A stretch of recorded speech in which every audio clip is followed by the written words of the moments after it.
Okay, so Bismillahirrahmanirrahim. Welcome everybody, and very happy to have you here. And it's really hot, so climate change, everything like that. I know there's some newcomers here, so I just wanted to say a couple of words about what we do and just to bring people up to speed. So the Usuli Institute, we are a nonprofit organization. We started almost 2 years ago. We're going to be coming up on our 2-year anniversary in December, and we are, people ask oftentimes, what does Usuli mean? And it's actually, an approach or a school of thought or an interpretation, if you will, where we start with sort of the foundations of the Islamic intellectual tradition.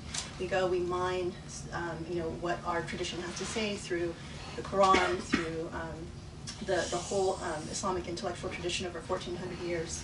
And we look for the moral lessons and the moral principles. And we take that and we apply them to the challenges that we face in our modern day today. So we believe that Islam needs to be a very vibrant, living tradition that is relevant and meaningful and that helps people find the beautiful approach to Islam. So we really focus on elevating critical thinking, asking difficult questions. We touch upon a lot of controversial topics here. And we really believe that there, for example, is no embarrassment in religion and that nothing is off topic, because there really is nothing more important than your faith and what you learn, what you do, how you elevate yourself based on Islamic principles. And there's nothing more important than that. And so I think that we try to address issues that a lot of other organizations do not address. Either they're not comfortable or it's too controversial. Here we really try to be very open and encourage people to ask lots of questions and not be afraid to ask lots of questions. So anyway, I hope that people, if they like what we do here, they like what they hear, that they will share the message. I mean, one of our goals is really to try and replace sort of the mainstream conversations that feel not convincing, sort of hypocritical, not very deep. And replace that with something that is very intuitive and very beautiful, and that is documented in our tradition for a very long time. So welcome to new people. I wanted to try and today we're going to try and finish Surah Duha, which we started last Halaqa, and we didn't get very far because it's a really beautiful, rich, deep surah. And I took a lot of time because I actually did my amateur attempt at a Muslim female comedic routine, and people were very generous with me. I had a nice little surprise that the morning of my routine, I discovered that Rami Youssef was going to be in the audience, which was like horrifying and shocking to me at the same time, but it was very fun and funny. And I just wanted to say that the professor was sort of mortified by my attempts at writing jokes. And so I'm happy to say that there are no more jokes today. I've stopped that train of thinking. But I do have one postscript, which was actually very interesting. I did tell a story of like when I was a young convert, because I've been a convert for 25 years now, and about how I was in Joma prayer at the mosque, surrounded by a sea of women, and partway through that I passed gas, and no one ever told me as a young convert what you're supposed to do. And so I sort of freaked out because I was in my very kind of have to do everything right stage, and it was like, okay, my God, I don't have my wudu anymore, and if I continue praying the next 2 rakahs, I'm really lying to God, and I can't do that, so I have to leave. And so I very embarrassedly found my way out the side and was like mortified again, because it's like I'd never seen anyone do that in the middle of prayer. So I was talking to the professor after the Halaqa, and I said, did I ever tell you that story? And he's like, no, but you know what, you actually did the right thing. And I'm like, what, really? Because I realized when I told this story, I didn't really give the answer, like what you're actually supposed to do, partly because I didn't know the answer, and partly because, alhamdulillah, I've never actually been in that situation again, so I never had to think about it again. But so when the professor told me, no, actually, if you are in that situation and you pass gas, you are supposed to, leave the line, go make wudu, and come back and try and catch the prayer. And if you come back and you've missed the prayer, if you pray, you actually it still counts. And that if you are actually the imam and you're leading prayer and you pass gas, what you're supposed to do is take someone from the first line to replace, to take over for you while you go and make wudu and come back. And I was like, oh my God. Alhamdulillah, I felt like less of an idiot because I actually, left the line. But more so, I was like, oh wow, that's really cool. I never have heard that. I've never seen anyone leave the line before. And he said, yeah, it's because people are usually too embarrassed to, actually do that, or maybe they just didn't know that that's what you're supposed to do. So I just wanted to share that postscript because it's like the power of knowledge. And I guess as an aside, I always, before these talks, I always pray to God and like, please help me, inspire me to say something that's meaningful for someone, or that will spark some thinking. So maybe one of you has this in their future, and now you know what to do. So God forbid. But we actually, we always say that there's no embarrassment in religion, and I think it's much more important to actually know the answer and know what to do and feel confident that, okay, this is actually what you're supposed to do. So anyway, I'm going to try not to talk for too long today because we do want to leave plenty of time for the khutbah. I just wanted to share a few thoughts. We, of course, have been now in the start of the semester. Life has gone from like literally 0 to 100 overnight. So the professor is now teaching at the law school, and our son started high school last week or a couple of weeks ago.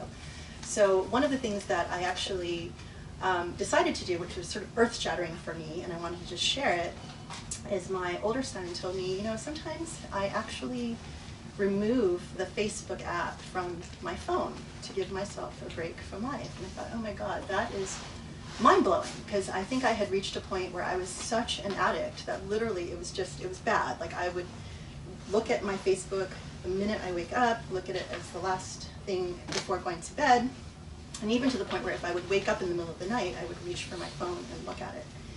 And so I actually went ahead and removed my Facebook app and my Instagram app, and I feel like a liberated, completely new person. So I know other people have done it before, and maybe I'm just slow to the game, but I just wanted to emphasize, especially in these times when life starts getting so crazy busy, and you don't really know where you can squeeze out an extra moment or not.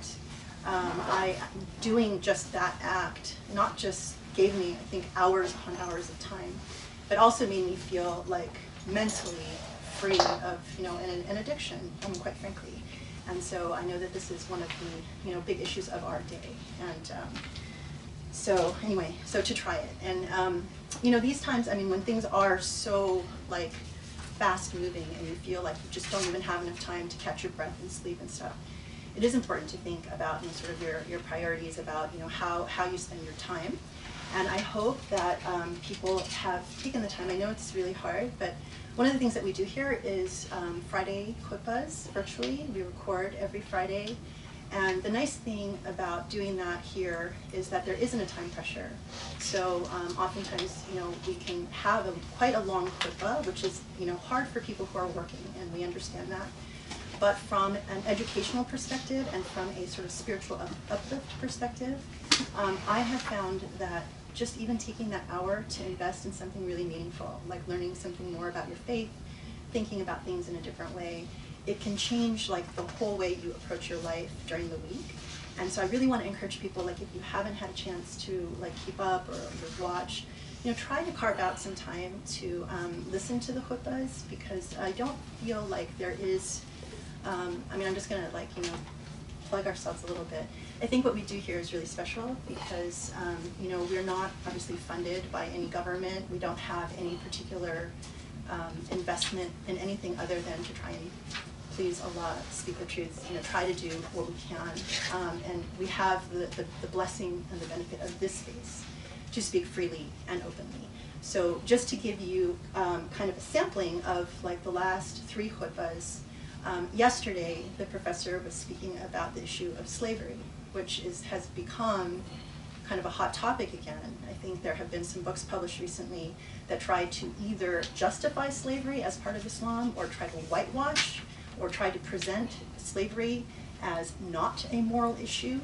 And it's unfortunately something that has caused a lot of confusion and has made people write in and say, I'm in a faith crisis. I don't understand how my faith can support this.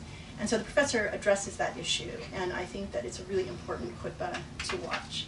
And I think one of the things that, again, with the Usuli method, what we try to do is we go back and we say, okay, here's what, for example, the Prophet said or the Quran said, what's the ethical message that we're trying to understand, and here's how it's relevant to our day and age. So when you are reading about slavery, or you're reading the Quran and you're reading the verses that relate to slavery, it matters whether you read that from an ethical perspective or from a non-ethical perspective. And your reading that you pull from it is going to depend on what's inside of you. And so it's a really important reminder. 2 weeks ago, the khutbah was about the importance of bearing witness and how that's like a sacred act and a moral act that was always very important in Islam. And that if we want to create, a society that is based on Islamic principles, how bearing witness has to be able, we have to be able to allow people to bear witness without cost. And we know all around the world there are people who are truth tellers, people who are trying to bear witness, and as a result can, be tortured, arrested, executed, disappeared, and all these sorts of things. And even here in America, where we don't have that risk, people can speak out and then be, subject to all kinds of, criticism and ad hominem attacks and, all kinds of things that are, ugly as well. So there is a cost and a consequence to bearing witness. But it's such an important act and it's such a fundamental piece of justice that we absolutely need to continue to do that and continue to push to try and create an environment where people can do that safely. So the professor talked about that issue.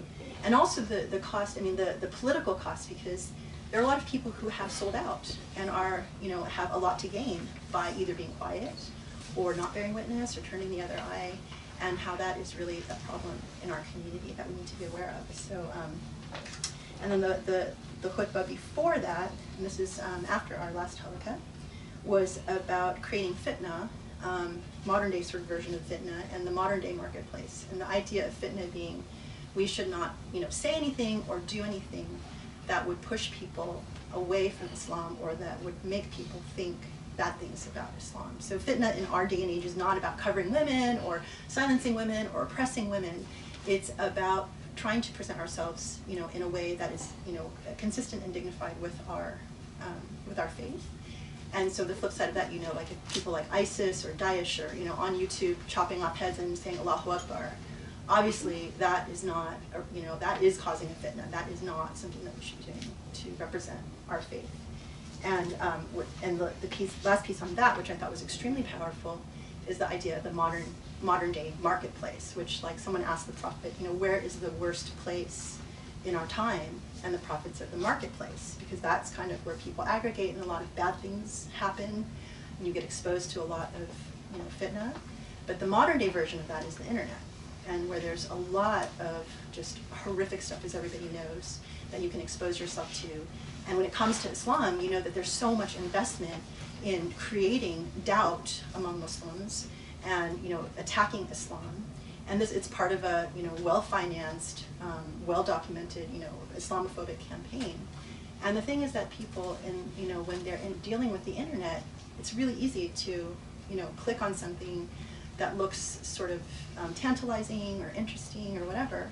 But a lot of those things are really designed to plant seeds of doubt. And we hear a lot of that. We get a lot of people that write to us and say, well, I heard this, I read this, I saw this, and it's giving me, a crisis of faith. And part of sort of like our modern day version of maintaining modesty and not opening ourselves up to that kind of thing is to not click on that kind of stuff, and unless you are, a seasoned scholar or someone who has the wherewithal to look at an accusation against Islam, like, oh, the Quran was fabricated because it used Syriac and it took it from the Zoroastrian tradition. If I read something like that, I would have no idea.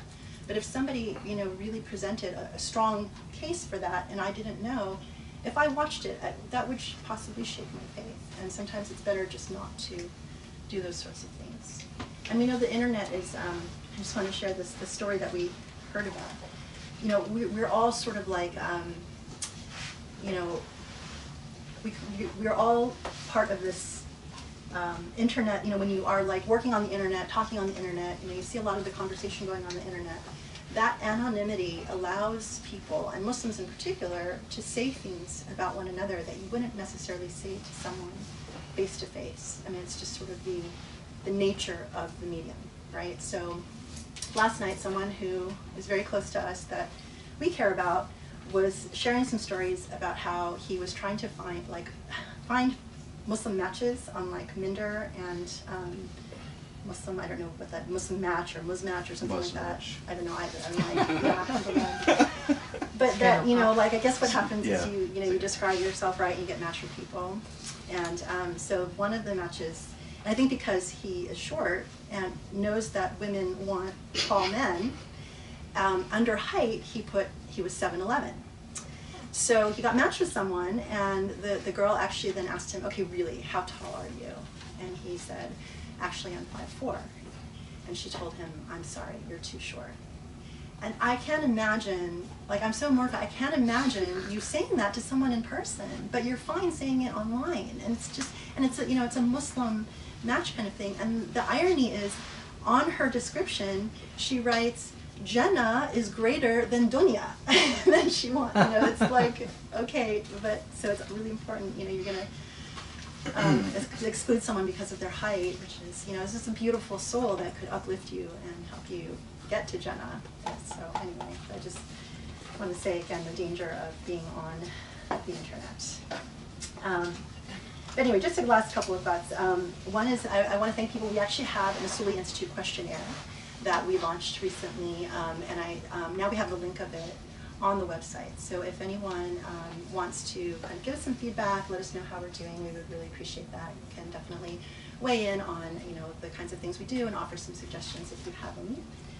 We've had really nice comments back, really good suggestions of things that we can do.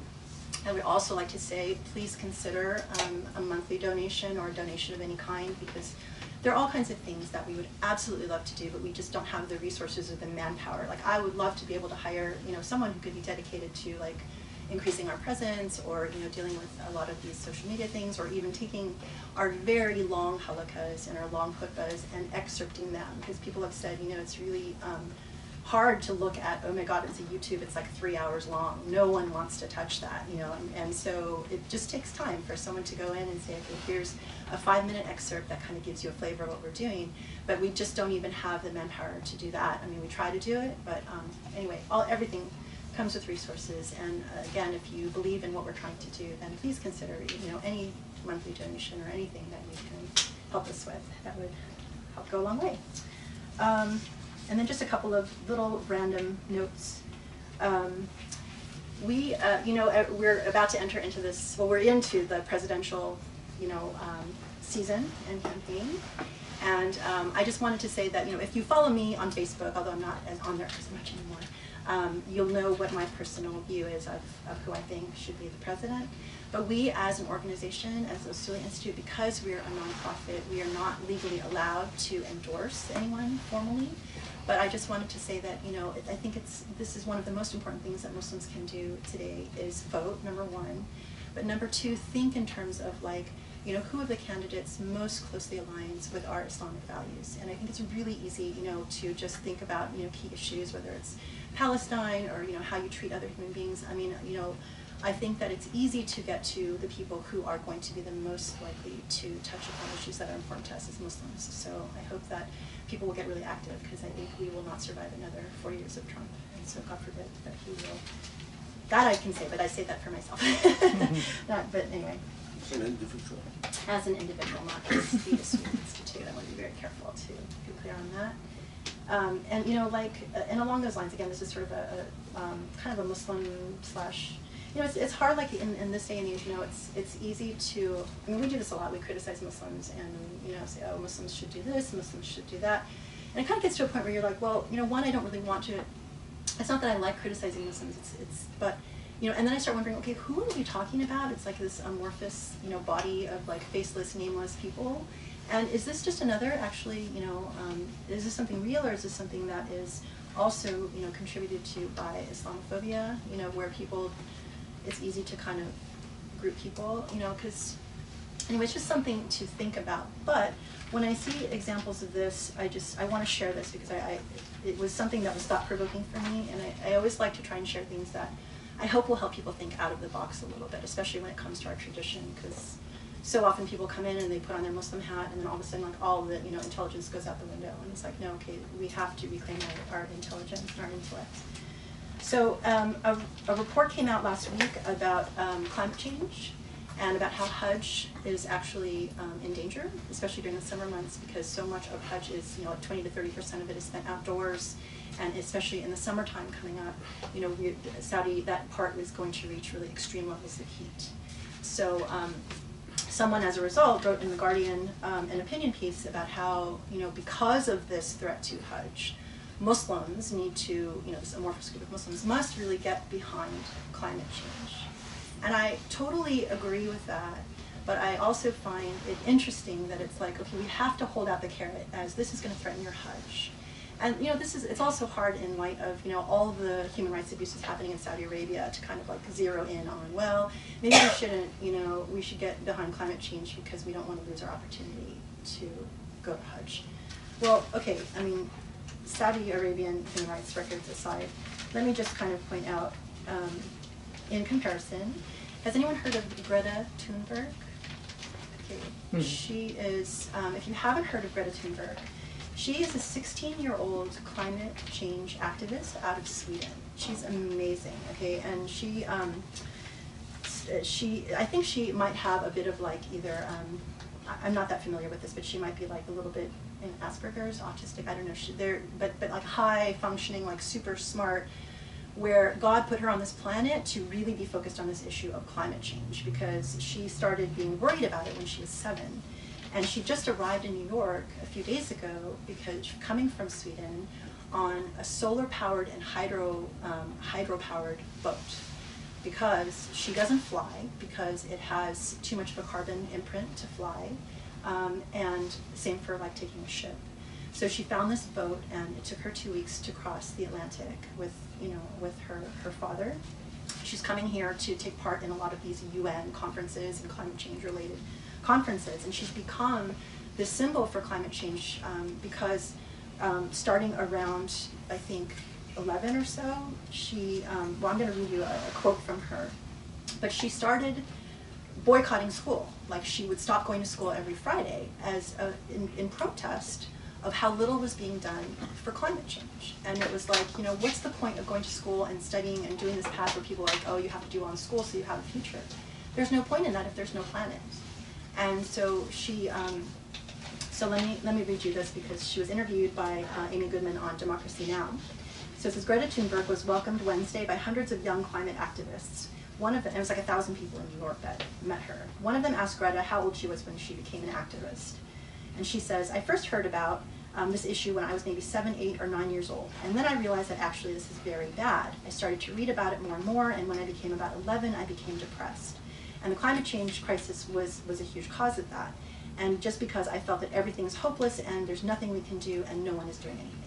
But then I sort of got out of that depression by promising myself that I'm going to do everything I can to change things. And that is what I tried to do. I started to go to marches and demonstrations and join organizations and things like that. But I still thought things were too slow and that nothing was really changing. And I was desperate in a way to do something, just anything. And then this idea of school striking came up. And I thought, yeah, I might just as well try that and see if that works. And if it doesn't, then I will try something else. And then it did, and it became huge very quickly.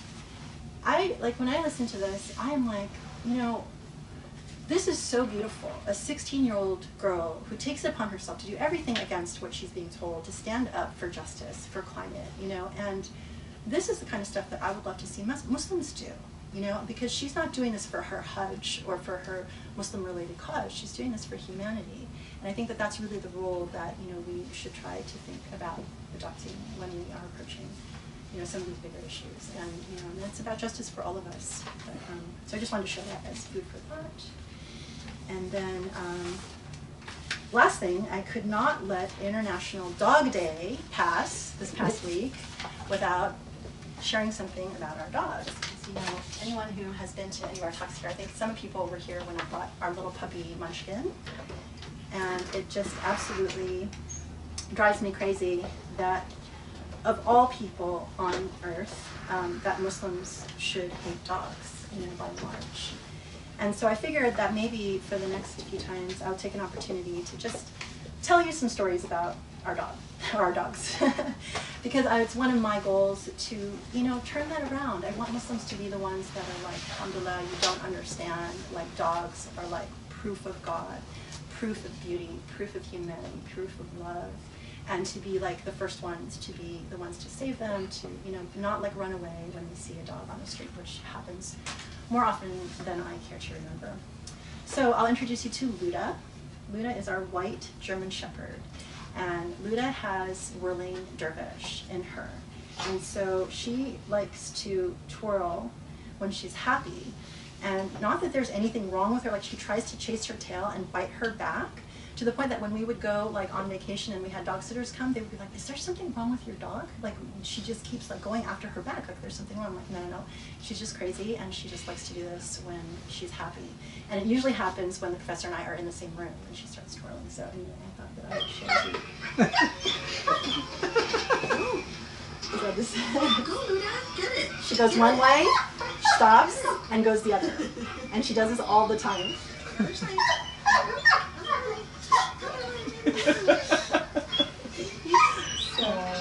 yeah, and she's going really fast. To the point, yeah, whirling dervish, Luda. So I just had to capture it. Okay.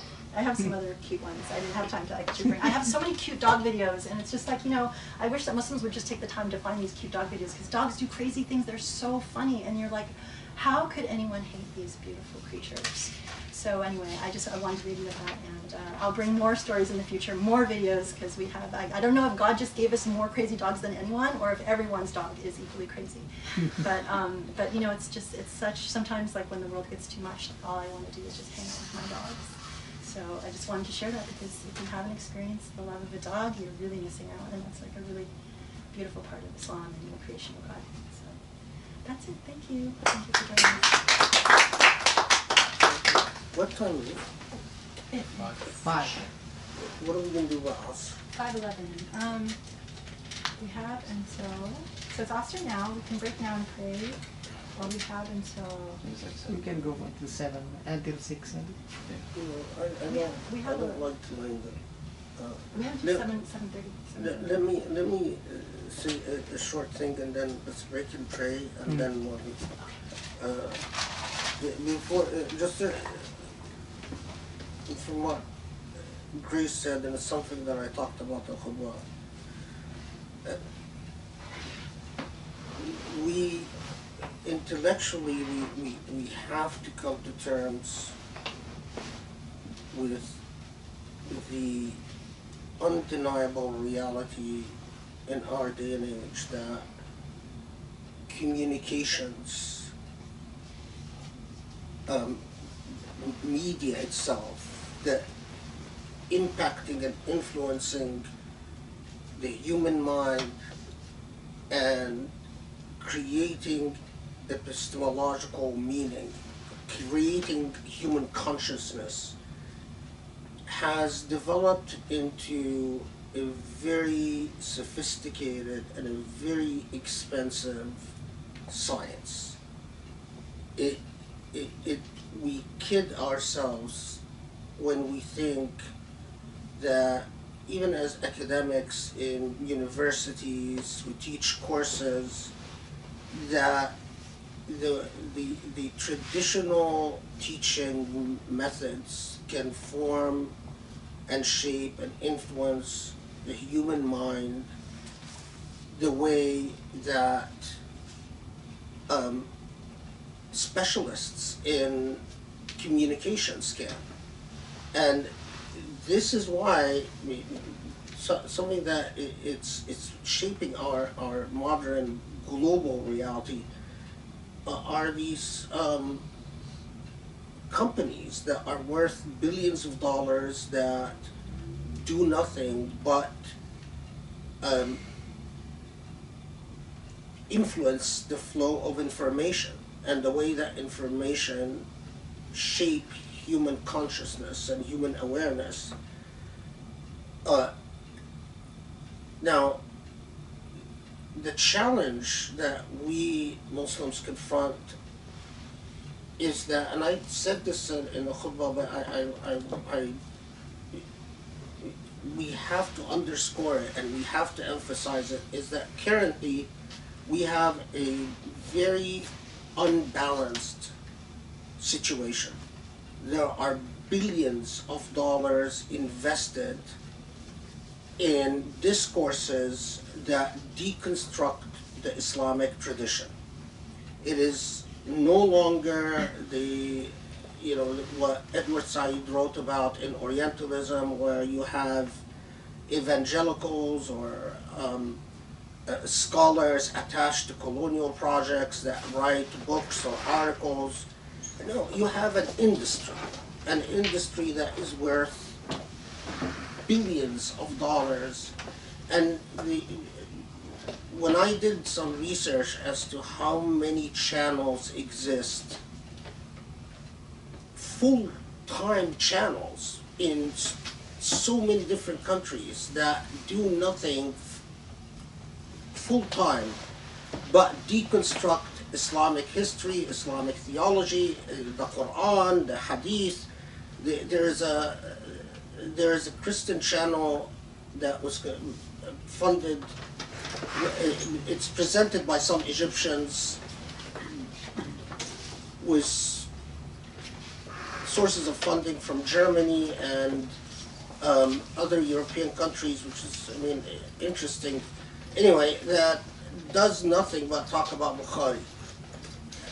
And sort of, in fact, it's very fascinating because you find these Christian evangelicals who talk about the various chains of transmissions, the isnads and the rijal, and the ultimate goal is obviously evangelical in the sense of deconstruction of the Islamic tradition.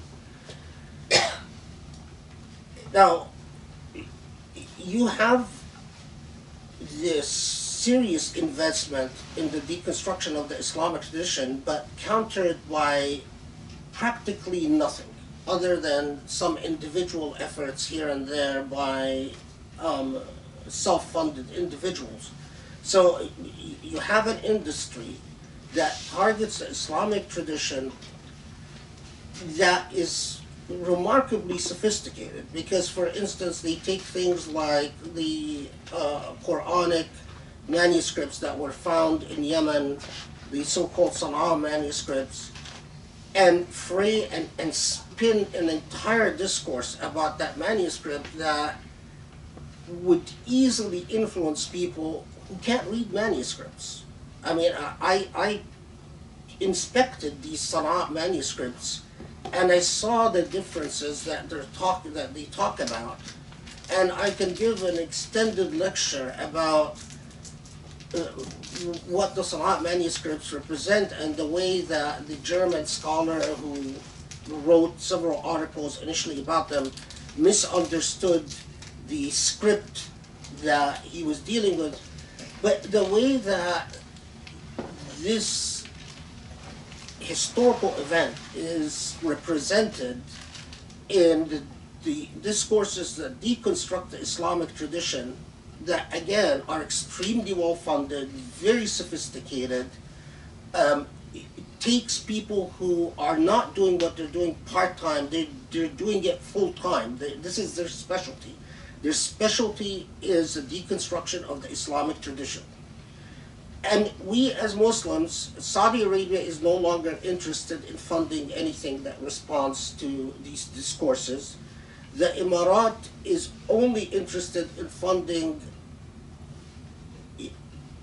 not funding people that respond to these deconstructive discourses, but the Emirat actually funds people who contribute to the deconstruction of the Islamic tradition. So, they fund people like Shahrur, they fund people like Amin Sabri, they fund others who, again, full-time from a different perspective, from a Muslim perspective, but fundamentally in a very dogmatic, rhetorical, dogmatic fashion, constantly eat away at the integrity of the Islamic tradition. Now, of course, for the Emirat and Saudi, they believe that in doing so they're fighting political Islam. That if they basically take away all the ethical, normative values attached to the Islamic tradition and turn the Islamic tradition into nothing but Salah and Sawm and Hajj, that the long-term goal is that they defeat political Islam. And if the fallout from that is a rise in atheism, so be it. And so you find, if you look at countries like Egypt or Tunisia or Morocco or even the Emirat or Saudi, there is a huge rise in atheism directly related to these efforts that don't take place in universities. They take place in media, in social media. So normally, as an academic, I would say that the response is for us to respond to discourse with discourse. The normal, my inclinations as an academic is to say the way you respond to argument is with a counter argument. But in order for me to make a counter argument in the context of social media, I need funding. That's the reality. The reality is, your counter argument presented through our traditional reactionary means is going to do very little. It's going to have, in the same way that my khutbahs and my halaqat and so on don't get, anywhere near the impact that people who actually know what they're doing with modern means of communications do it. Look at someone like who is closely allied to Saudi Arabia and the Emirat, like Adnan Ibrahim. Look at the impact Adnan Ibrahim has had on the Muslim world. But because he's funded by Saudi Arabia and the Emirates, so this is the reality we live in.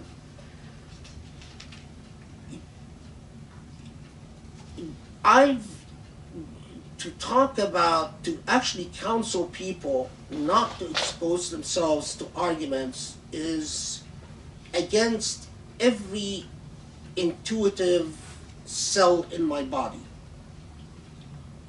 However, the modern world and the reality of the lack of investments by Muslims to counter these professionalized discourses against their tradition, the fact that we as Muslims don't have institutions that fund counter discourses. We don't have foundations that fund counter discourses. We don't have governments that fund counter discourses. The governments that traditionally used to fund things related to Islamic dawah are no longer interested. The Gulf countries primarily. Kuwait is not interested anymore. We talked about the Emirat, we talked about Saudi. Even Qatar is not interested. Qatar will not fund discourse institutions that counter the Islamophobic or the evangelicalistic discourses directed at Islam. So, and you don't have private parties that fund either. There is no Zaki Yamani these days. In the old days, there was a Zaki Yamani, for instance. You could go to Zaki Yamani and say, Zaki Yamani, we want there are all these unfair attacks about the directed at the Prophet, the history of the Prophet, even idiotic accusations that came from the heart of Orientalism, like the idea that the Prophet had an epileptic condition, that he would suffer epilepsy.